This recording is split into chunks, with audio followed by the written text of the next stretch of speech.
Assalamualaikum warahmatullahi wabarakatuh. Waalaikumsalam warahmatullahi wabarakatuh.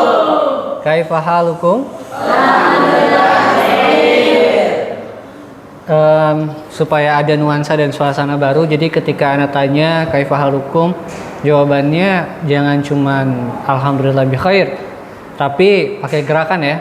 Alhamdulillah, luar biasa, tetap semangat, Allahu Akbar. Gimana? Alhamdulillah, luar biasa, tetap semangat, Allah. Sekali lagi anak tanya, kaifa halukum? Alhamdulillah, luar biasa, tetap semangat, Allah. Tepuk tangan buat kita.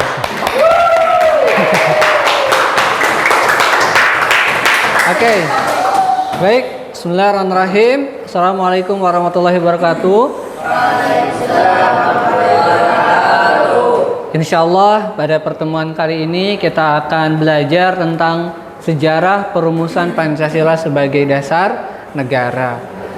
Pancasila tentu bukan satu istilah yang asing buat kita dengar ya, karena kata-kata Pancasila tentu jadi suatu hal yang umum dan kita banyak ketahui. Mulai dari sekolah dasar juga kalian pernah belajar Pancasila? Pernah. Mungkin sejarah perumusannya juga kalian pernah belajar? Pernah.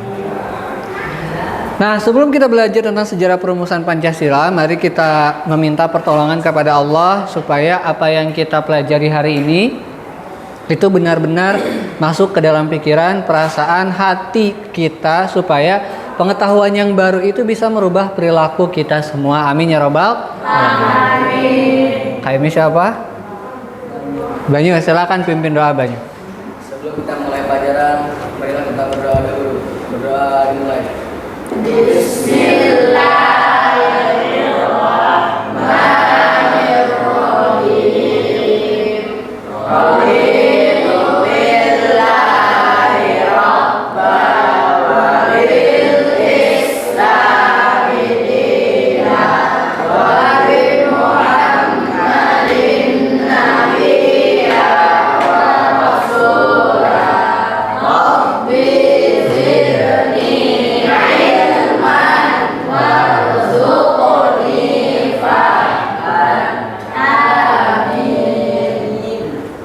Amin ya robbal alamin. Baik, selanjutnya supaya pembelajaran kita nyaman, supaya pembelajaran kita terasa enak, barangkali di kanan kirinya, depan belakangnya masih ada sampah. Ada sampah enggak? Yang masih ada sampah silakan dipungut terlebih dahulu.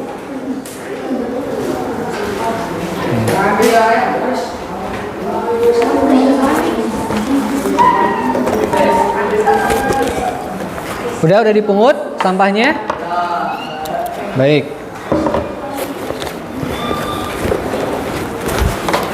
Berikutnya, supaya Ana tahu di antara kalian semua ada yang hadir atau tidak hadir, jadi Ana absen terlebih dahulu ya. Tapi insya Allah di sini hadir semua nggak? Coba Ana absen dulu. Al-Faris Asfar Asidik, Azka Faiz Ramadan, Banyu Indra Pradana, Bilal Zilli Abkori, Bintang Fernandes, Diwa Putra Mahardika, Fadli Ardiansyah, Farezi Azka Malalo, Fatazida Al-Fawaz, Hafifala Ahmad, Haikal Mugni Labib, Hatim Ar-Razi, Ibrahim Mustafa, Idris As-Siddiq, Muhammad Fajar Sodik, hadir. Muhammad Zulfan Firdaus, Muhammad Zidni Ilman, Nur Arifin Alamsyah, Rami Zahran Al-Husna, dan terakhir Yahya Ayash. Alhamdulillah ternyata hadir semua ya. Taib, sebelum kita mulai pembelajaran sekali lagi Ana ingatkan, mari kita hadirkan pikiran, perasaan, dan juga hati kita supaya kita benar-benar menyimak pembelajaran yang kita laksanakan pada hari ini. Berbicara tentang sejarah perumusan Pancasila. Oke, kita tambah kata di sinilah ya. Sejarah perumusan Pancasila. Tentu bakal bikin kita sedikit terpantik, ada tanda tanya di kepala kita misalnya. Apa sih yang dimaksud dengan sejarah perumusan Pancasila? Dan menurut kalian, kegunaan belajar sejarah itu apa? Ini ada tiga kata dasar yang mau coba Ustadz tanyain ke kalian. Sejarah, perumusan, dan Pancasila. Tapi sebelum ke perumusan Pancasila, Ana pengen nanya ini dulu deh. Sejarah. Menurut kalian, yang kalian bayangkan ketika dengar kata sejarah, apa sih itu sejarah? Ayas pernah dengar sejarah? Menurut Ayas apa itu sejarah, Ayas? Sejarah itu meniti masa lalu untuk menata masa depan. Masya Allah, tepuk tangan. Ini kata-katanya kayak kata-kata hari ini, Ayas. Meniti masa lalu untuk menata masa depan. Keren. Ada lagi yang mau mendefinisikan atau mau mengungkapkan pengertian dari sejarah? Gak usah menurut para ahli, menurut kalian aja.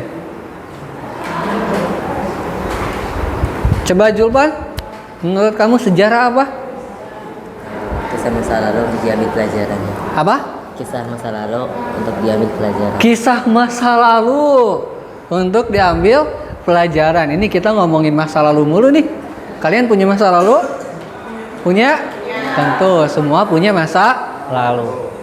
Coba satu orang lagi deh buat melengkapi. Ada Banyu. Oh iya, KM belum ditanya. Banyu, sejarah itu apa Banyu menurut Banyu? Cerita dahulu yang bisa diambil pelajarannya. Cerita dahulu yang bisa diambil pelajarannya. Jadi setelah Ana ambil kesimpulan, baik dari Ayas, dari Zulfan, atau terakhir dari Banyu, sejarah itu adalah kejadian masa lampau atau masa lalu bisa.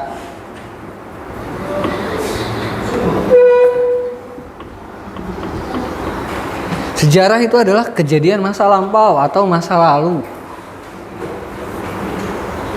Oke, bagus.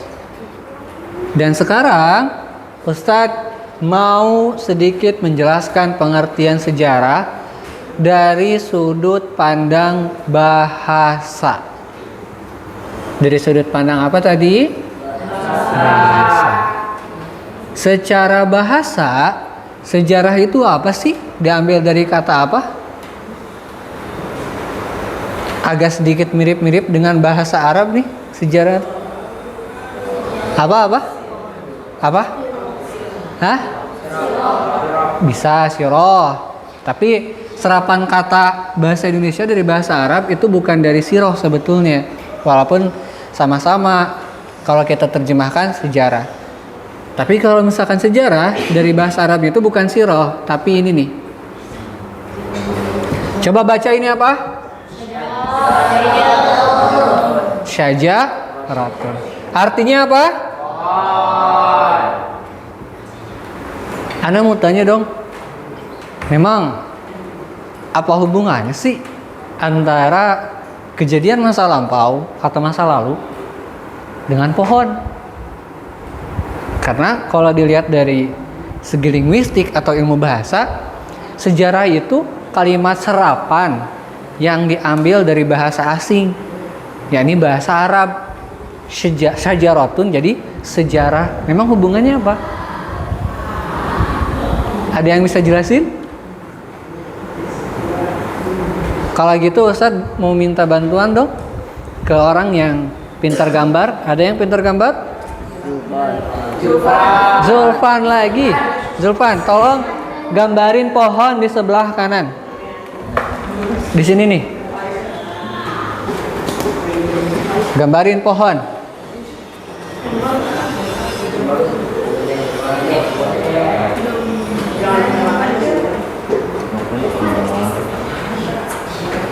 Kita lihat gambaran pohon yang dibuat sama Zulfan.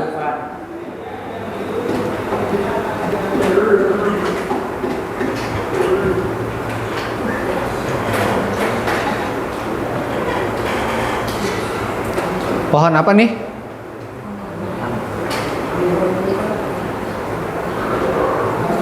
Bagus ya gambarannya. Nanti kalian bakal lihat nih. Zulfan masih membelakangi kalian supaya surprise. Ada akarnya nggak? Kasih akar.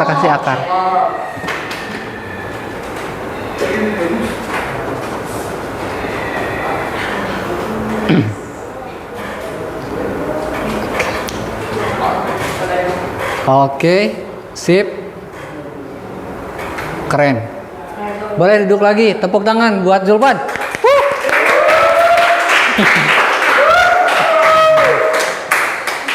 Baik, kembali lagi ke pembahasan.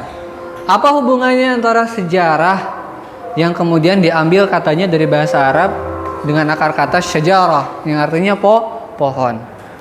Jadi teman-teman, kalau misalkan kita bayangkan dalam peradaban umat manusia, tentu semua berawal dari satu titik cerita yang sama. Ana mau tanya, sejarah peradaban umat manusia itu dimulai sejak kapan dan dari mana? Kisahnya Nabi Adam. Kisahnya Nabi Adam jadi permulaan adanya peradaban manusia dari zaman lampau sampai sekarang. Dan itu dianalogikan atau digambarkan seolah-olah sebuah pohon yang awalnya berawal dari bibit atau biji tumbuhan yang kemudian tumbuh jadi akar, dari akar jadi batang, dari batang jadi ranting, dari ranting jadi daun, dan dari daunan bakal ada buah. Itu gambaran kenapa syajarah diserap ke dalam bahasa Indonesia menjadi sejarah, karena kejadian masa lampau yang dialami oleh umat manusia itu kejadiannya runtut dan saling berkaitan. Contoh, kalian lahir dari siapa? Dari orang tua kalian. Orang tua kalian lahir dari siapa? Orang tuanya lagi, kakek atau nenek. Kakek nenek kalian dari siapa? Dari buyut. Mulai dari buyut, kemudian dari kakek nenek ke orang tua kalian sampai ke kalian. Semua generasi pasti punya ceritanya masing-masing. Betul gak? Barangkali kalian pernah dengar gimana cerita orang tua kalian pertama kali ketemu dan menikah? Atau bahkan kalian pernah dengar bagaimana nenek kakek kalian cerita membesarkan orang tua kalian yang mungkin bandelnya hampir sama kayak kalian? Mungkin pernah ya? Mungkin pernah gitu. Dan mungkin kakek nenek pernah cerita juga tentang almarhum buyut kalian yang dulu adalah seorang pejuang. Mungkin pernah gitu ya. Mungkin pernah. Nah, semua itu merupakan bagian dari sejarah. Sejarah orang tua dan keluarga kalian semua. Termasuk manusia juga sama, punya sejarahnya. Dimulai dari bibit, kemudian tumbuh akar, kemudian ada batang, kemudian ada ranting, ada daun dan buah-buahan. Jadi semuanya sebuah peristiwa yang sistematis dan saling berketerkaitan. Nanti juga kalian kan lahir, tumbuh, dewasa, kerja, terus menikah, terus punya anak, terus meninggal. Iyalah, semua kita pasti bakal meninggal. Kullu nafsin za'iqatul maut. Dan orang-orang tua kita yang sudah meninggal itu diibaratkan seperti daun yang sudah habis masa hijaunya. Kita juga sama, bakal menjadi daun yang berguguran, digantikan oleh daun-daun yang baru. Lanjut. Ngerti ya? Kenapa sejarah itu diambil dari kata syajar? Jadi semua kita berawal dari titik atau bibit yang sama. Kemudian kalau dilihat dari sudut pandang istilah, sejarah itu adalah kejadian masa lampau yang berkaitan dengan manusia. Tapi ada beberapa syarat ketika suatu kejadian itu disebut sebagai sejarah. Syaratnya apa? Dia tentu harus berkaitan dengan manusia, kemudian ada ruang dan waktunya, dan terakhir kejadiannya harus berupa fakta. Tentu beda antara sejarah, dongeng, legenda, dan mitologi. Kalian pernah sering cerita atau pernah dengar dongeng? Coba dongeng apa yang mungkin pernah kalian dengarkan? Dongeng Malin Kundang. Apa lagi? Dongeng apa? Apa? Si Kancil. Atau dongeng apa lagi? Sang Kuryang. Apa lagi? Nyi Roro Kidul. Oke. Ana bedain perbedaan antara sejarah, dongeng, dan legenda. Kalau sejarah itu suatu peristiwa atau kejadian yang pasti berkaitan dengan manusia, ada ruang dan waktunya, dan ada faktanya. Contoh, sejarah pernikahan orang tua kalian. Itu berkaitan dengan manusia. Orang tua kalian manusia bukan? Manusia. Ada ruang dan waktunya? Kapan tanggalnya ada? Ada buktinya? Buktinya apa? Ya kalian semua adalah bukti pernikahan orang tua kalian gitu. Itu bagian daripada bukti, atau bahkan album pernikahannya juga ada. Termasuk sejarah Indonesia juga sama. Ada peristiwanya, ada manusianya, ada peninggalannya dan sebagainya. Itu disebut sejarah. Kalau dongeng juga ngomongin tentang kejadian. Tapi ada yang bisa bedain perbedaan antara sejarah dan dongeng? Tadi misalkan sejarah perumusan Pancasila dengan dongeng Si Kancil. Bedanya apa? Bedanya apa? Bedanya apa? Si Kancil nggak nyata. Julpan? Cerita Fabel. Hah? Cerita Fabel. Dongeng. Apa? Dongeng Fabel. Dongeng fabel. Ada lagi? Idris? Perbedaan antara sejarah perumusan Pancasila dan dongeng Si Kancil. Hah? Bedanya apa? Ada nggak perbedaan? Tentu ada. Beda dari judulnya. Betul, judulnya. Tepuk tangan. Ya, judulnya jelas nggak sama. Jadi perbedaan antara dongeng dan sejarah. Kalau tadi sejarah ya Idris berkaitan dengan manusia. Kalau dongeng, si subjek atau tokoh utamanya itu nggak selalu manusia, tapi bisa hewan, bisa tumbuhan, atau ya sesuatu yang nggak hidup lah. Dongeng Si Kancil, atau dongeng tentang bunga teratai, atau dongeng tentang padi yang hidup misalkan, atau Toy Story. Itu bagian dari dongeng. Kemudian dongeng juga tidak memiliki ruang dan waktu yang bisa kita sebut sebagai fakta. Sesuatu bisa disebut fakta kalau ada pembuktiannya. Contoh, dongeng Si Kancil. Ada pembuktiannya nggak kalau Si Kancil itu ada? Nggak ada kan? Nggak ada yang membuktikan sampai saat ini ada seekor kancil itu kijang apa rusa? Kijang ya kalau nggak salah. Kancil, nggak ada pembuktiannya sampai sekarang hewan kijang atau bahkan rusa kecil yang bisa ngomong kayak si kancil. Itu dongeng. Kemudian terakhir legenda atau mitos. Contoh legenda itu Sang Kuryang, Malin Kundang. Kalau di daerah kalian ada legenda-legenda nggak? Mitos-mitos di rumah kalian? Ada nggak? Mungkin ada ya. Kalau di Jawa Barat itu yang terkenal ya legenda tentang Sangkuriang. Sangkuriang itu apa sih? Apa legenda Sangkuriang? Pernah dengar? Apa tuh? Tentang apa? Pernah denger doang. Pernah dengar doang? Ada yang pernah dengar? Bintang pernah dengar legenda Sangkuriang? Ceritanya tentang? Lupa. Jadi legenda Sangkuriang itu memang tokoh utamanya manusia. Ada si Sangkuriang dan ada Dayang Sumbi. Sangkuriang itu siapa? Anaknya Dayang Sumbi. Bapaknya Sangkuriang siapa? Bapaknya Sangkuriang itu seekor anjing. Awalnya manusia, tapi dikutuk menjadi anjing. Kemudian menikah dengan Dayang Sumbi, lahirlah Sangkuriang. Tapi Sangkuriang nggak tahu bahwa si anjing itu adalah bapaknya. Lama tumbuh dengan ibunya, si Sangkuriang ini dengan Dayang Sumbi. Dan Dayang Sumbi ini awet muda lah, kelihatannya awet muda. Sangkuriang malah jatuh cinta sama ibunya sendiri. Dan Sangkuriang di satu waktu masa kecilnya, tanpa sengaja dia membunuh ayahnya yang merupakan jelmaan anjing. Jadi si Sangkuriang ini mencari buruan tapi nggak dapat, akhirnya ngebunuh si Tumang atau anjing itu yang sebetulnya ayahnya.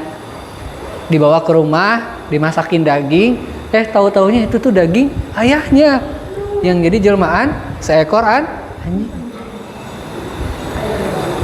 Dayang Sumbi marah, kemudian Dayang Sumbi ngusir Sangkuriang, pergilah Sangkuriang. Kemudian dia tumbuh menjadi remaja di luar, berpisah dengan Dayang Sumbi, tapi di satu saat ternyata Dayang Sumbi dan Sangkuriang ketemu lagi. Dalam keadaan Sangkuriang sudah dewasa. Dayang Sumbi juga udah lumayan tua tapi awet muda, masih cantik. Sangkuriang suka dan dia nggak tahu ternyata itu ibu kandungnya. Tapi Dayang Sumbi udah sadar itu anaknya. Sangkuriang berusaha buat melamar Dayang Sumbi. Tapi Dayang Sumbi bikin persyaratan yang tidak masuk akal atau di luar nurul. Dia suruh bikin bendungan kalau nggak salah sekota Bandung gitu. Tapi dalam waktu 1 hari 1 malam persyaratan itu nggak bisa dipenuhi. Akhirnya Sangkuriang marah, kemudian dia nendang salah satu perahu yang udah dia buat, dia tendang jauh-jauh, kemudian terbang perahunya. Dan ketika perahunya terbang, jatuh perahunya dalam keadaan telungkup. Jadilah itu legenda Tangkuban Parahu, karena si perahu yang ditendang oleh Sangkuriang berubah jadi gunung katanya. Gunung Tangkuban Parahu. Makanya kalau kalian main ke daerah Bandung atau lihat Gunung Tangkuban Parahu kan bentuknya kayak perahu yang terbalik. Nah itu legendanya. Menurut kalian ini masuk akal nggak? Enggak. Secara keilmuan, secara ilmiah ini ada pembuktiannya enggak? Enggak. Sampai sekarang ada enggak makam Sangkuriang? Enggak ada. Atau makam Dayang Sumbi? Jelas tidak ada. Nah ini disebut sebagai legenda atau mitos. Ya memang untuk tokohnya ada manusia, tapi kejadiannya tidak melahirkan sebuah fakta yang valid bahwa itu pernah ada. Itu bedanya antara sejarah, dongeng, dan legenda. Paham tuh? Oke. Kalau misalkan kalian dengan keluarga kalian itu masuknya sejarah, kan gak mungkin ada dongeng tentang Bilal, ada dongeng tentang Faris itu nyata orang tuanya ada gitu kan. Jadi kalian semua masuknya sejarah. Nah sekarang kita bakal ngomongin sejarah perumusan Pancasila. Sejarah perumusan Pancasila ini berbicara tentang proses bagaimana rumusan dasar negara yang kita kenal sekarang sebagai Pancasila itu lahir. Kita simak tayangan video berikut. Udah siap? Siap. Sangat siap.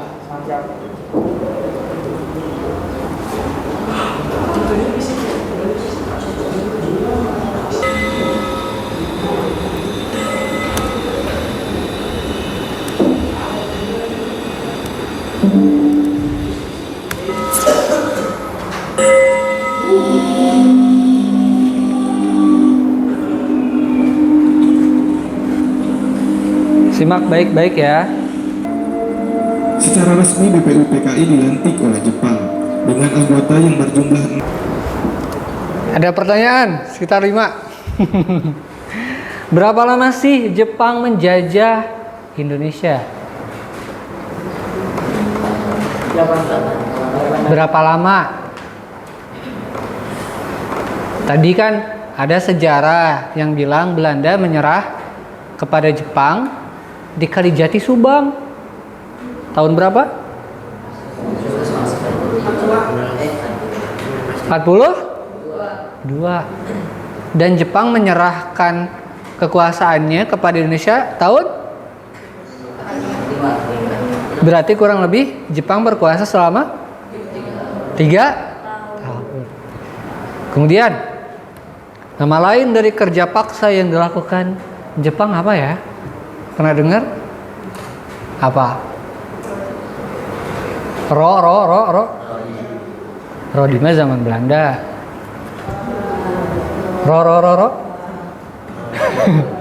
Romusa. Pernah dengar Romusa? Pernah ya.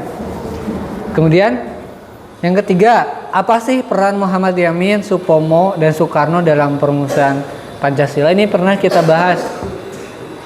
Ketiga tokoh ini dalam sidang BPUPKI pernah apa?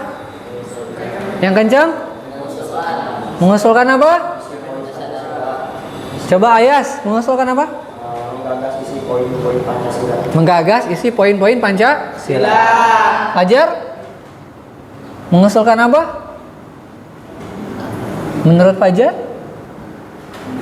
Dasar negara atau poin-poin Pancasila juga bisa. Jadi dalam sidang BPUPKI, ketiga tokoh ini yang mengusulkan dasar negara sesuai versinya masing-masing. Kemudian Panitia 9, menurut kalian siapa aja sih yang pernah kalian dengar? Minimal 3 orang deh. Pernah dengar Panitia 9? Bukan Panitia Agustusan. Panitia 9. Ada beberapa anggota di Panitia 9. Pernah dengar gak? Panitia 9? Belum pernah? Yang pertama itu Soekarno. Yang kedua ada Kiai Haji Agus Salim. Dan yang ketiga salah satunya ada A.A. Maramis. Dan masih banyak. Dari ke-9 orang itu minimal 3 lah yang Ustadz tanyain sekarang. Dan terakhir, menurut kamu sidang BPUPKI kayak gimana ya suasananya kira-kira? Menyenangkan? Tegang? Apa? Terus? Tegang, menyenangkan, terus? Menyeramkan. Apalagi? Diwa? Kayaknya menurut Diwa mah biasa aja ya. Apalagi? Jadi kalian bayangkan proses sidang BPUPKI yang di sana ngebahas tentang dasar negara, suasananya gimana sih? Apakah happy, seneng-seneng joget semua? Atau semuanya pada tegang gini? Atau pada marah-marah? Atau gimana? Hah? Pusing? Pada gini semua ya? Terus? Ya kita bayangkan lah selayaknya sidang seperti apa ya. Tentu ada tegangnya, ada seriusnya, ada mungkin saling toleransinya juga ada, bertukar pendapatnya juga ada. Namanya juga rapat dan musyawarah. Kita lanjut videonya. Simak baik-baik ya. Oh iya, boleh. Kita simak lagi dan lanjutkan videonya.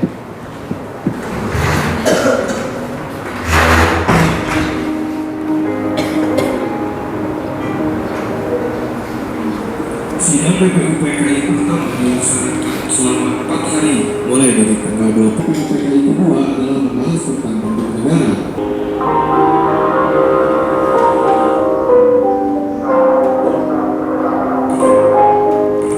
Sudah. Bagaimana tadi videonya? Lumayan panjang dan detail, membahas tentang bagaimana susunan proses sejarah perumusan Pancasila. sila. Baik. Selanjutnya, Ustaz pengen coba kalian berdiri dulu deh. Ya, berdiri. Kita regangkan badan sedikit supaya tidak ngantuk. Berdiri dulu. Berdiri semua. Ayo berdiri. Fatazida berdiri. Sekarang coba kalian dekati teman yang ada di depannya. Berbaris ya, baris kayak upacara. Dekati teman yang ada di depannya. Ini sesuatu yang umum kita lakukan. Sesuatu yang biasa kita laksanakan. Jadi ketika Ustadz bilang hujan rintik-rintik, berarti kalian pukul teman kalian pakai jari-jari kalian. Kemudian ketika Ana bilang angin sepoi-sepoi, pijit teman kalian. Dan ketika Ana bilang hujan batu, pukul teman kalian. Pelan-pelan ya, pukulnya pakai ini aja, bagian ini. Oke, kita mulai. 1, 2, 3. Hujan rintik-rintik. Ayo, yang benar, kasihan temennya. Kasih teman kalian relaksasi, kenikmatan supaya tidak ngantuk. Supaya nanti pembelajaran selanjutnya kalian lebih konsen. Rintik-rintik, Arifin. Masih rintik-rintik. Kemudian hujan batu. Pelan-pelan, kasihan. Pelan-pelan. Sekarang berbalik. Oke. Mulai. 1, 2. Oke, siap. Sudah siap. Hujan batu. Pelan-pelan. Jangan menyiksa temennya.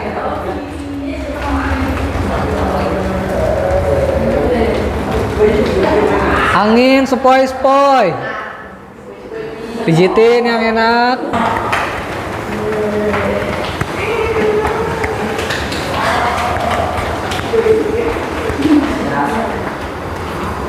Oke, duduk lagi di tempatnya masing-masing.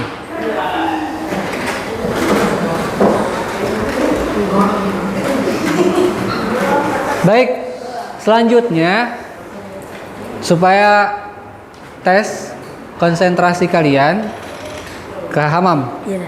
Betul. Supaya tes konsentrasi kalian ada 3 macam tepukan yang jadi bagian dari ice breaking lah ya. Kalau Ustadz bilang tepuk 1, terus kalau kalian dengar Ustadz bilang tepuk 2, gimana? Tepuk 2. Oke. Kalau Ustadz bilang tepuk 3.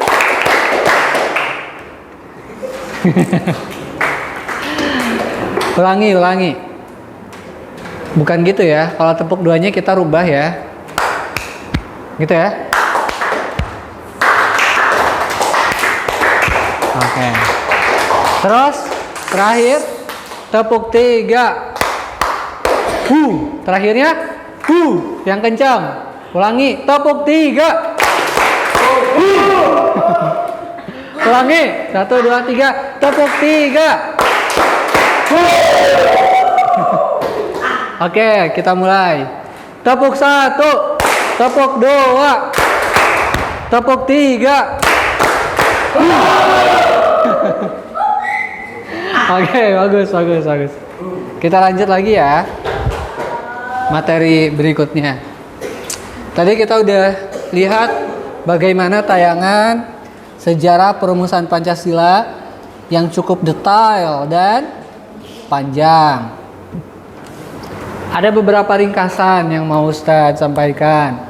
Ternyata kita jadi tahu bahwa dalam proses perumusan Pancasila itu ada beberapa badan atau lembaga yang berperan penting merumuskan dasar negara, yaitu Pancasila. Apa sih badan itu? Yang pertama BPU, yang kedua PKI. Yang pertama BPU PKI. Sebetulnya BPU PKI ini merupakan janji dari Jepang buat memerdekakan Indonesia, dan mereka membentuk, nama badannya adalah BPU PKI atau bahasa Jepangnya Dokuritsu. Ulangi yang kencang. Bagus. Siapa tadi ketua BPU PKI? Satu orang. Padli, siapa ketuanya? Dr. Rajiman Wedio Diningrat. Bagus. Dr. Rajiman Wedio Diningrat. BPU PKI dilantik pada tanggal 28 secara resmi bulan Mei. Kemudian mereka melaksanakan sidang resmi yang pertama, yakni pada tanggal berapa tadi?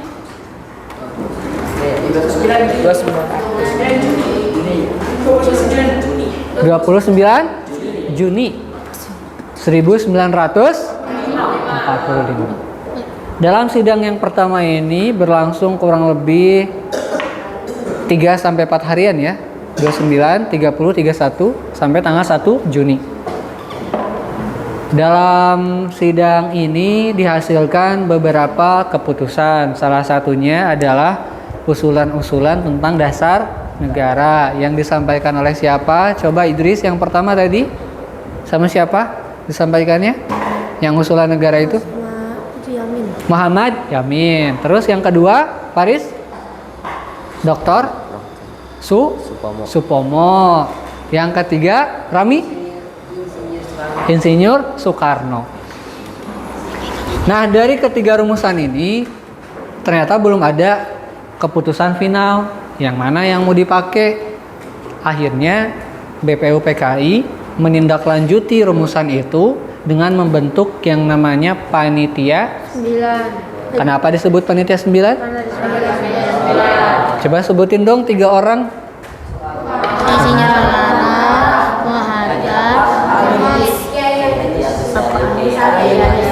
Oke. Hafi, siapa tadi pertama? Soekarno. Terus Diwa, selain Soekarno siapa? Panitia 9. Muhammad Hatta. Kemudian Bintang, siapa lagi? Tadi panitia 9 selain Soekarno dan Hatta. Apa? Kiai Haji Agus Salim. Kiai Haji Agus Salim. Kalau Bintang? Muhammad Yamin. Betul. Satu lagi deh, nggak apa-apa. Ada yang masih ingat? Siapa? Muhammad Arif.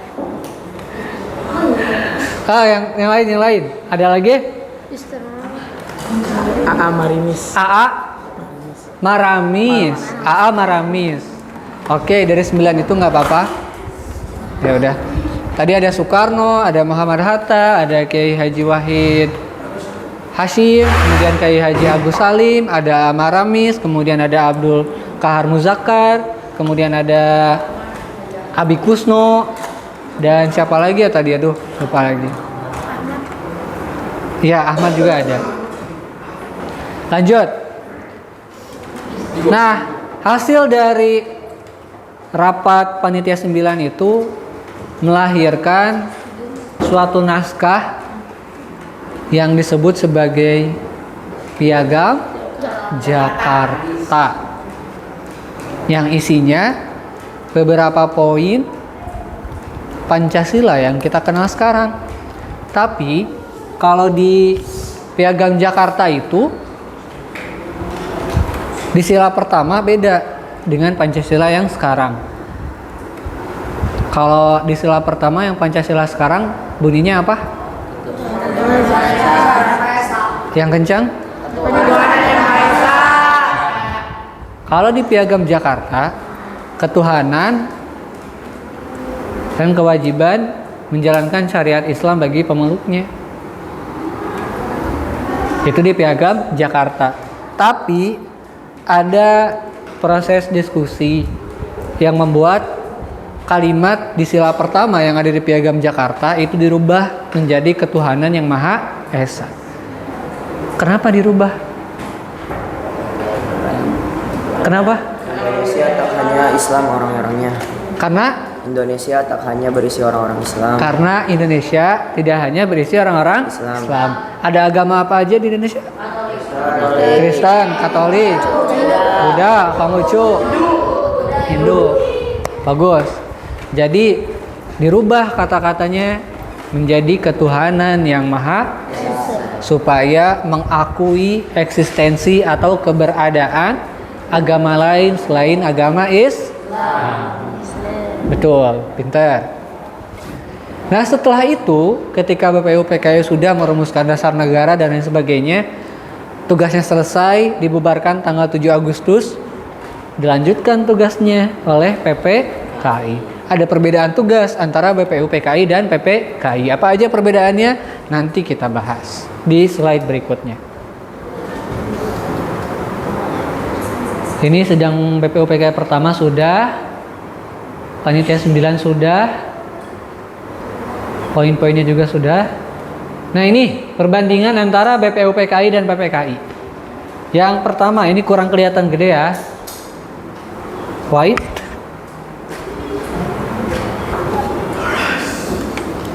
Ini perbedaan antara PPKI dan BPUPKI. Kalau BPUPKI dibentuk sama PPKI juga sama, dibentuk sama Jepang. Kemudian tujuan utama dibentuknya BPUPKI adalah merancang dasar negara. Atau lebih jelasnya, tujuan BPUPKI ini buat melengkapi beberapa komposisi untuk membentuk sebuah negara. Karena kalau kita mau ngebentuk negara, wajib ada dasar negaranya, falsafah negaranya, dan bentuk negaranya itu kayak gimana. Semisal kalau kita mau bikin nasi goreng ya, pasti ada komposisinya, bener nggak? Nasi goreng itu terbuat dari apa sih? Nasi, jelas nasi. Apa lagi? Masako, kecap, bawang, garam, telur, cabai, minyak, dan lain sebagainya yang akhirnya membuatlah nasi goreng. Nah negara juga sama, ada komposisinya. Harus ada undang-undang dasarnya, kemudian dasar negaranya, ideologinya apa, termasuk bentuk negara. Maksud dari bentuk negara itu bukan kotak, bulat, segitiga, bukan. Bentuk negara ini maksudnya Indonesia ini mau dibikin jadi negara yang kayak kerajaan kah? Atau negara komunis kah kayak Uni Soviet dulu atau kayak Cina? Atau mau kayak negara semi monarki kah kayak Inggris atau bahkan kerajaan Arab Saudi misalnya? Atau mau dibikin negara yang bentuknya sistem politiknya demokrasi liberal kayak gimana gitu kan? Nah akhirnya disepakati Indonesia dibentuk menjadi negara republik gitu. Salah satunya itu. Next, lanjut. Ada beberapa nilai yang bisa kita ambil dalam sejarah perumusan Pancasila. Tapi sebelum diambil nilai-nilai dari proses sejarah perumusan Pancasila, kita ngambil beberapa nilai dari Pancasila itu sendiri yang punya sila-sila yang berbeda. Contoh sila pertama tentang ketuhanan yang Maha Esa. Penerapan dalam kehidupan sehari-harinya apa?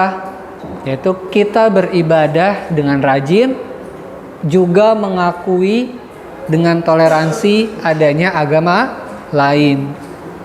Karena Indonesia dengan sila yang pertama berusaha mengakomodir, mengakui keberadaan agama lain, ya kita juga sebagai warga negara harus kayak gitu. Terus yang kedua, di sila kedua contoh misalkan membantu teman tanpa membeda-bedakan. Bunyi sila kedua apa? Kemanusiaan yang adil dan beradab. Maksud dari kemanusiaan itu apa sih gitu? Maksud dari kemanusiaan itu kita membantu orang lain dengan cara yang manusiawi tanpa membeda-bedakan. Misalkan, saya emang gak mau nolong dia karena dia orang Papua. Saya gak mau nolong dia karena dia orang Jawa. Saya gak mau nolong si Anu karena kulitnya hitam. Saya gak mau nolong si Anu karena dia orang Sunda. Nah gak boleh. Jadi kemanusiaan yang adil dan beradab adalah kita memanusiakan orang lain tanpa membeda-bedakan latar belakangnya. Karena ada kata adil dan beradab. Gitu. Paham tuh? Yang ketiga, ikut menjaga kebersihan sekolah. Contohnya salah satunya. Ini sesuai dengan sila keberapa? Sila keberapa? Sila ketiga bunyinya apa? Persatuan Indonesia. Ikut menjaga kebersihan bareng-bareng bersatu supaya sekolah kitanya nyaman. Kemudian yang keempat, bermusyawarah saat membuat keputusan. Nah ini sesuai dengan sila berapa kira-kira? Bunyinya apa?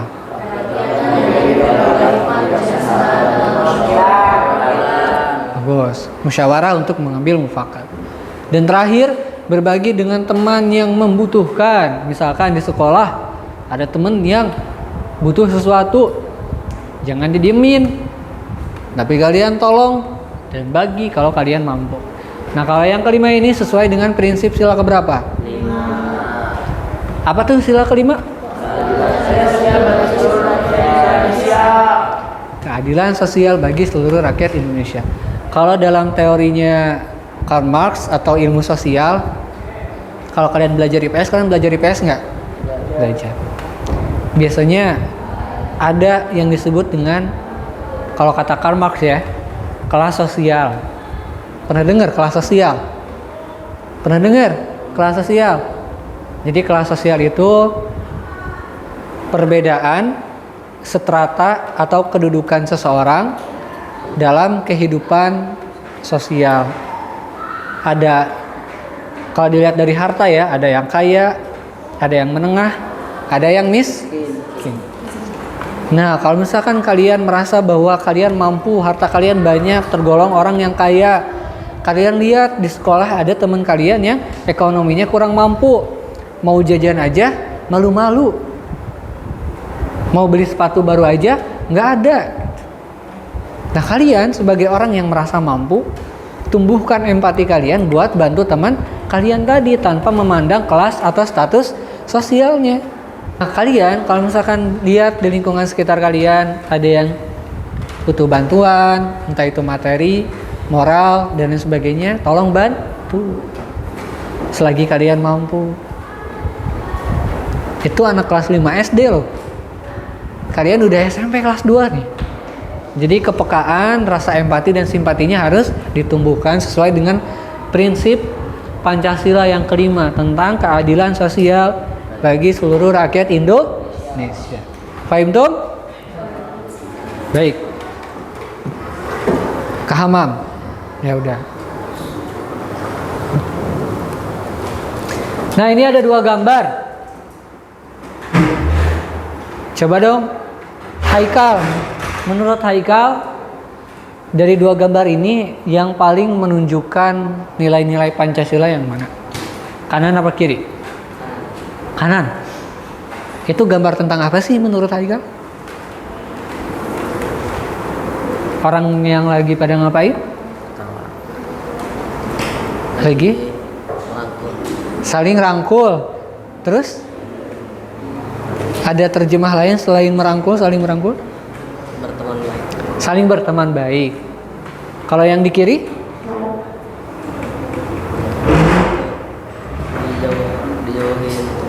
Dijauhin teman-temannya atau bisa dibilang dibully secara sosial. Gitu. Jadi gambar yang pertama yang paling kanan itu saling merangkul, memperkuat persaudaraan dan pertemanan, dan ini sesuai dengan sila berapa? Memperkuat pertemanan, persaudaraan. Sila berapa? Tentang? Terus selain itu? Tiga. Persatuan Indonesia. Jadi saling bersatu gitu. Kalau yang di kirinya itu bertentangan dengan nilai-nilai Pancasila karena bagian dari tindakan perundungan secara sosial, ngejauhin, gak ngajak ngobrol. Kalian pernah ngerasain atau ngejauhin orang pernah? Tapi di sekolah menurut kalian banyak gak yang kayak gitu? Banyak gak yang merundung secara sosial, ada gak di sekolah? Ada gak menurut kalian? Ada gak? Ada aja sebetulnya. Terus gambar yang kedua, yang paling menggambarkan nilai-nilai Pancasila. Kanan kiri? Kiri gambar apa sih? Lagi musyawarah. Kalau yang kanan? Orang gede orang kecil. Bener. Jadi yang kanan itu ilustrasi atau gambaran, ada atasan, ada bawahan. Yang biasanya kan kalau misalkan sistemnya ada atasan, ada bawahan, bahkan sistemnya otoriter, mau menang sendiri, segala kebijakan dan keputusan itu ada di tangan atasan. Bawahan tinggal ngikut aja. Nah, kalau yang sebelah kanan itu prinsipnya musyawarah buat mengambil kemufakatan. Dan yang sesuai dengan nilai-nilai Pancasila adalah yang paling kiri. Kalau kita di kelas, bentuk perilaku dan tindakan yang sesuai dengan sila keempat apa? Pemilihan ketua kelas. Bagus. Next. Selanjutnya, Ana mau kalian semua sediakan buku. Buka bukunya masing-masing. Buka bukunya masing-masing.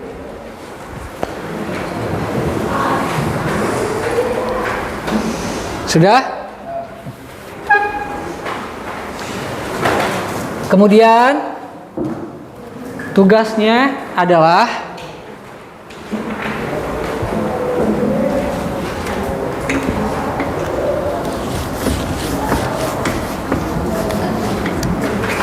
coba kalian ambil nilai, atau kalau bahasa Arabnya mah bahasa Islamnya gitu ya, hikmah dari proses perumusan sejarah perumusan Pancasila ya. Proses sejarah perumusan Pancasila. Jadi maksudnya tuh dalam proses sejarah perumusan Pancasila tentukan banyak dinamika, banyak permasalahan, banyak diskusinya, banyak perdebatannya hingga akhirnya melahirkan naskah Pancasila. Nah, nilai-nilai apa aja yang bisa kalian ambil dari proses rapat yang banyak debatnya itu? Apa sih nilai-nilai yang bisa kalian ambil? Coba tulis minimal 3 poin. Dibuat per poin ya. Dibuat per poin. Minimal 3 poin. Faiz, kelas baru 2 poin.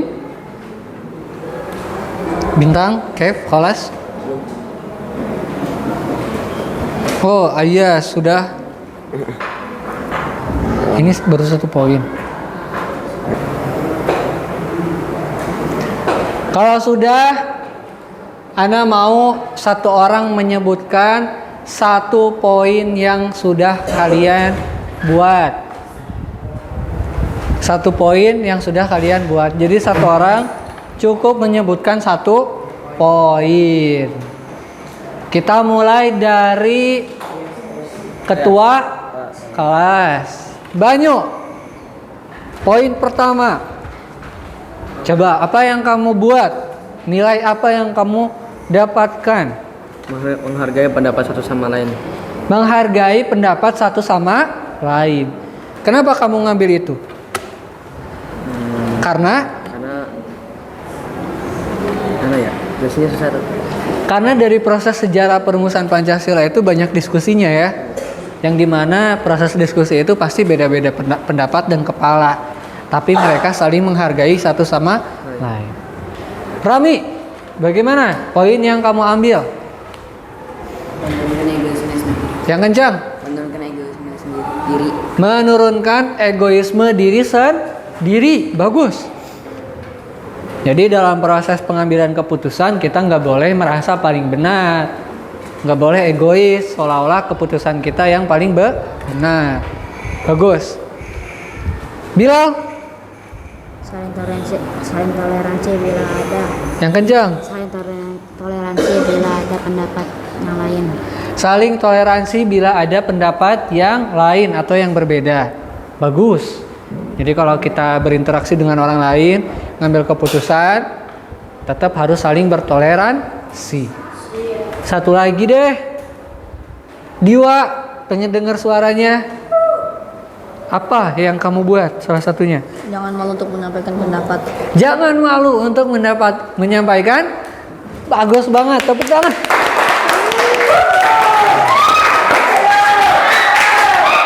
Oke. Stop. Bagus. Diwa beda dari yang lain. Kalau yang lain kan toleransi, menurunkan ego, kemudian apa namanya?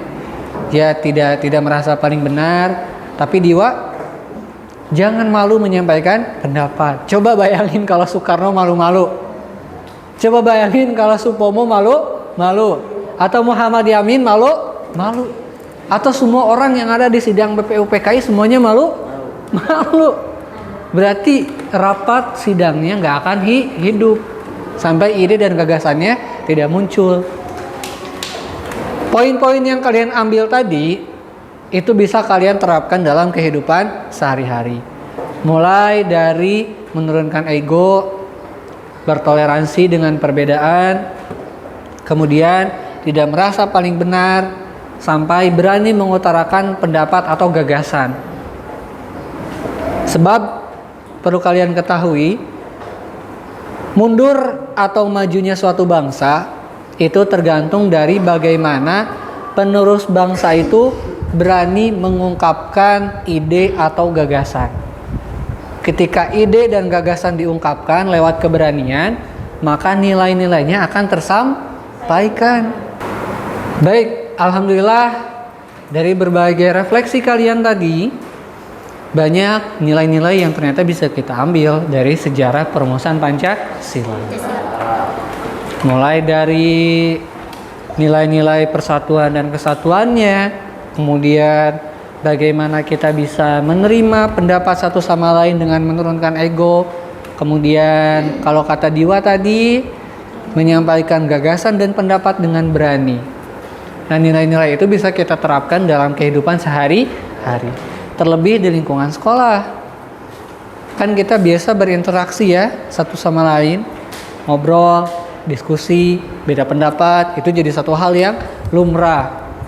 Tapi perlu kita sadari bahwa perbedaan pendapat itu adalah hal yang wajar. Dan sikap respon kita nggak boleh egois. Paham tuh? Termasuk dengan berani mengemukakan pendapat juga itu penting. Ya kita bayangin dulu pendiri bangsa kalau mereka malu-malu, idenya nggak tersampaikan, ya kita nggak akan paham sampai sekarang. Betul nggak? Betul.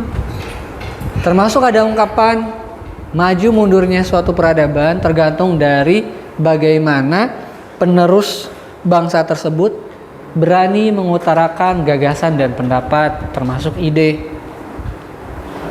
Jangan dipendam. Kalau kalian punya ide dan gagasan yang baru, yang inovatif, yang kreatif, sampaikan aja. Mungkin itu refleksi terakhir mengenai sejarah perumusan Pancasila sebelum kita tutup. Ada beberapa pertanyaan dasar yang mungkin bisa nge-brainstorming kalian. Barangkali tadi ada lupa-lupanya sedikit. Coba Ana mau tanya. Jepang membentuk BPUPKI Dengan nama awalnya apa? Gimana, Ayas? Dokuritsu Jumbi Chosakai. Ulangi. Dokuritsu Junbi Chosakai. BPUPKI dibentuk secara resmi atau dilantik secara resmi pada tanggal tahun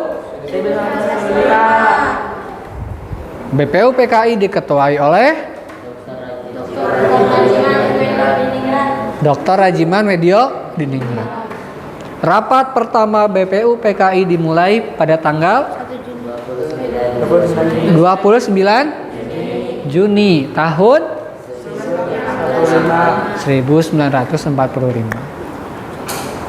Kemudian ada 3 tokoh yang mengusulkan dasar negara pada saat sidang BPUPKI pertama. Yang pertama, yang kedua, Soekarno. Yang ketiga, Dr. Supomo. Kemudian naskah itu digodok oleh panitia lanjutan yang disebut panitia 9. Dan hasilnya mengeluarkan suatu produk yang disebut apa, ulangi?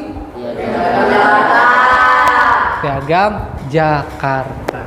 Kurang lebih itu sejarah perumusan Pancasila yang kita pelajari hari ini. Semoga semuanya bisa terrefleksi dalam kehidupan kita sehari-hari dan menjadi nilai penyemangat sama hikmah yang meresap, merubah kepribadian dan karakter kita sebagai warga negara Indonesia. Kurang lebihnya Anda sampaikan, mohon maaf apabila ada salah kata, salah ucap dan salah tindak. Mari kita tutup pembelajaran hari ini dengan hamdalah dan doa kifaratul majelis. Bismillahirrahmanirrahim. Subhanakallahumma wa bihamdika. Tepuk tangan buat kita semua.